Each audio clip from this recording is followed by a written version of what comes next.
We're having a look now on the Business Breakfast, 25 minutes to 8, at the changing face of HR. Very easy to moan about the HR department. They tend to sort of get it in the teeth in organisations quite a lot. And we're going to find out now whether or not that's fair and where HR itself is going. We have an HR guru, Dave Ulrich, in the studio this morning. He's an author of a new book called HR from the Outside In. Dave, good morning and thanks for joining us. It's great to be here. Thank you so much.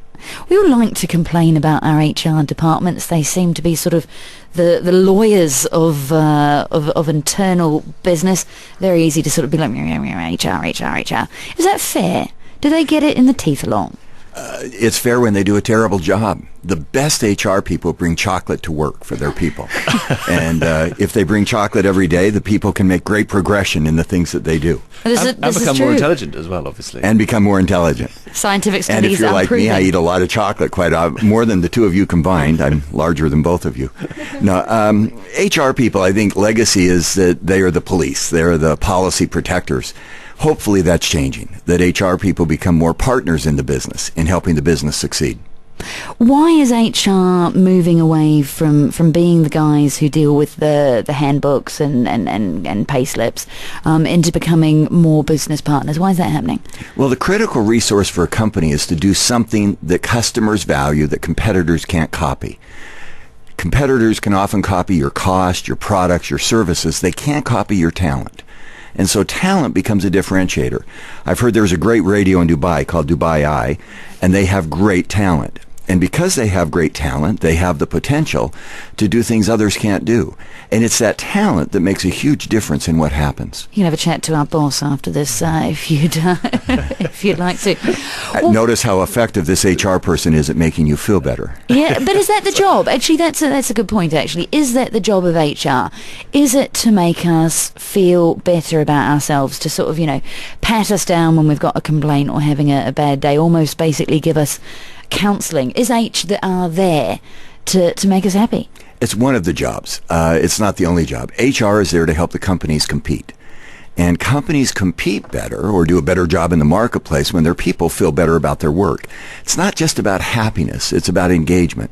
You don't show up at work with your knowledge. You show up with your heart and soul. And if HR can help make that happen, people then realize their full potential, and they do everything they can do to be successful.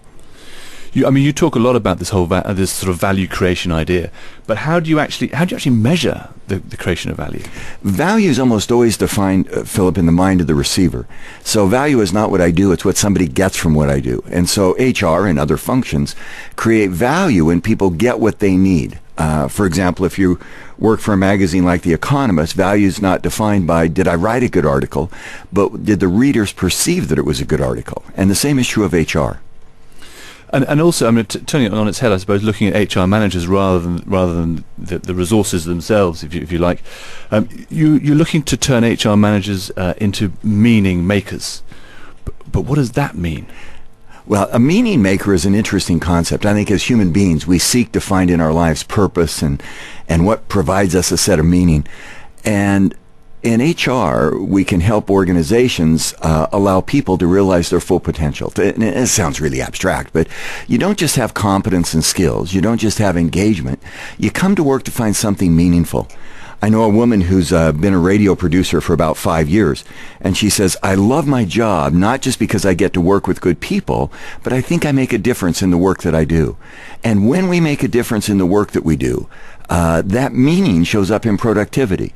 And when we become more productive, our customers, our clients, get the benefits of that. To play devil's advocate, though, aren't we all getting a little bit precious? I mean, I'm thinking my dad's generation and his dad's generation, and they weren't looking for sort of meaning for their life in their work. They went to work, they earned enough money to go and find meaning sort of outside the hours of 9 to 5, family, sports, hobbies, travel and the rest of it. We all now expect to get some kind of almost spiritual fulfillment from our jobs. Are we expecting too much from that? It's a tough call, Brandy, because on the one hand, we find meaning in lots of places. We find meaning in our family. We find meaning in our church, in our worship.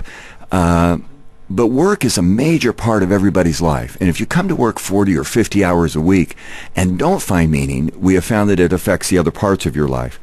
I have the privilege of attending the HR Summit at the Ritz-Carlton Hotel in DIFC, and today I'm going to do a half session on how do you help people find meaning at work. And what our research shows is that when you find meaning at work, when work becomes a source of value for you, the other parts of your life are also better off. Your relationships, your worship, your networks, and other parts of your life. So how does that differ for an expat environment? I mean, how is the job of an HR organisation different in a country like the UAE, when a large proportion of your staff is likely to come from different countries, different backgrounds, family in different places, scattered, different needs, really? Yeah, it's a real challenge, because one of the key challenges of HR in an emerging market is to transfer knowledge or the learning skill from the from the expats to the nationals. And so Emiratization, nationalization, those become the key issues. And good HR people transfer the knowledge from the expats to the local leaders. And hopefully the local leaders begin to fill in some of those jobs over time. Again, what we have found in HR, there's three things HR people should do. One is to build talent, make sure we have the right people that are connected to the work. Second is to build the culture, and third is to build leadership. And when HR can do those three things in any culture, the business is more successful at what it does.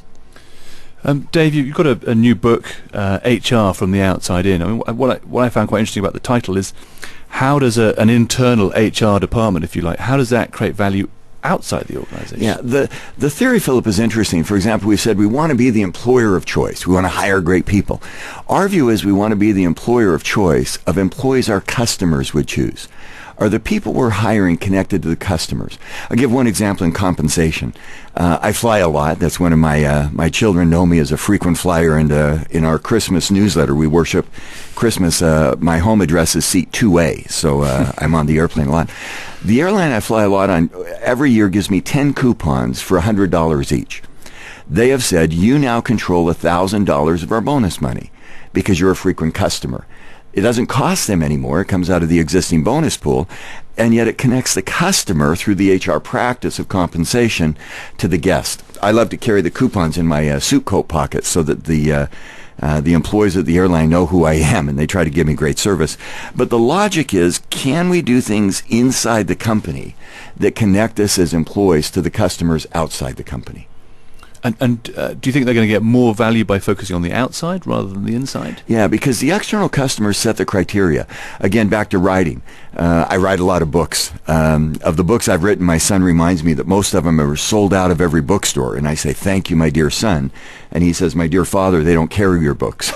So the key is that the books have to be read. The articles have to be read. The news show has to be listened to. And if we think about the customers or those that we're serving who set the criteria for what we do inside of a company, the way we hire, train, pay our people will be connected to external customer expectations. Well, Dave Ulrich is the author of that book that Phil mentioned there, HR from the Outside In. He's also an HR guru speaking in town at the moment. Thank you very much for joining us this morning. Thank you.